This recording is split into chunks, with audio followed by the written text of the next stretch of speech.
What an episode. This is a review for Claim to Fame, Season 2, Episode 3. I've been waiting all week for this episode, and it did not disappoint. The drama was flying tonight. I was just biting my nails trying to figure out how things were going to play out.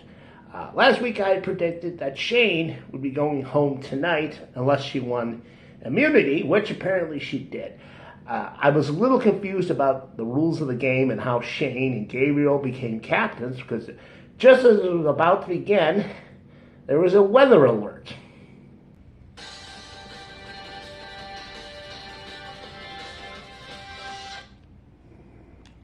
It's directly over Albert Lee, moving towards Hayward. It's been moving southeast to slightly southeast at about 20. Yeah, so that meteorologist kept going on and dragging things out with this weather alert. You know, there's some storm in our area. Not even our area, just the viewing area, somewhere over there, right? Anyway, so I missed all the rules, but apparently Gabriel and Shane became captains of these teams, and people were shooting water balloons at these balls that had all the contestants' faces on it, and they got knocked off this pedestal. That person was out of the round, and then at the end, Gabriel's team lost. You get some clues about his team, and then he picked Jane, and they're both going to be guessers that, tonight.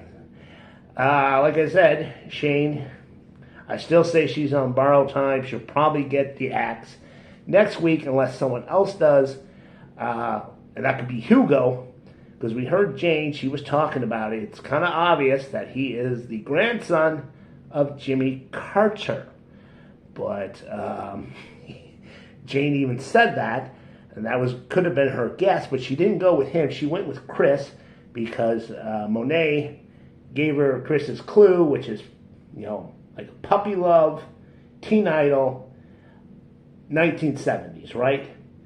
Also, how many people sang Puppy Love? Because Jane thought that was her clue, because her aunt, we'll get to that, also sang Puppy Love in the 1970s. And Paul Anka sang it in the 1960s. And Chris's relative also known for singing this song, Puppy Love.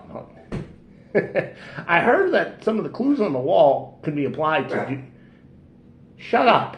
Could be applied to two different people. Maybe it's the same with the clues in the wine cellar. Okay, so it was really interesting when you realized that Jane was going to guess the wrong person. She was looking at Chris's clue and she was getting it wrong. She was thinking it was Elvis Presley. And right then, she didn't say Elvis Presley, but she was like, oh, no, this is Hound Dog, this is Fools Rushing into Love. Because they thought that the idol was a Russian doll, one of the ones that you take the shell off, and then there's another doll inside of it. You take that one out, you crack open that one's shell, and it's just another doll, right? So she thought it was Elvis Presley, which it was not. I don't think it would have mattered because Gabriel, they knew it was Dolly Parton, her aunt.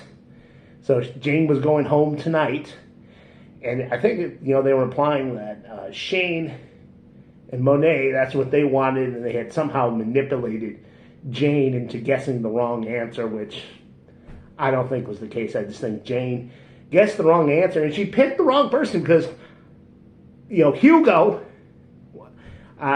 he's Jimmy Carter's grandson.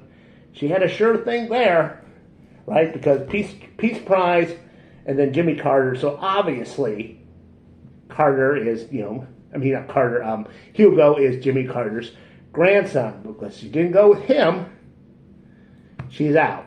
Like I said, predictions for next week. I think Shane definitely could go home. Because once again, everyone knows she's related to Eddie Murphy.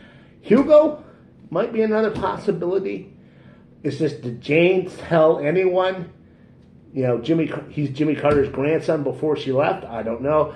Maybe someone else will figure it out. I think Chris will be safe because Jane's probably the only one who knows who his relative is, seeing how he was only big he was really big in the 70s, but after that, not so much. Okay, we'll see what happens.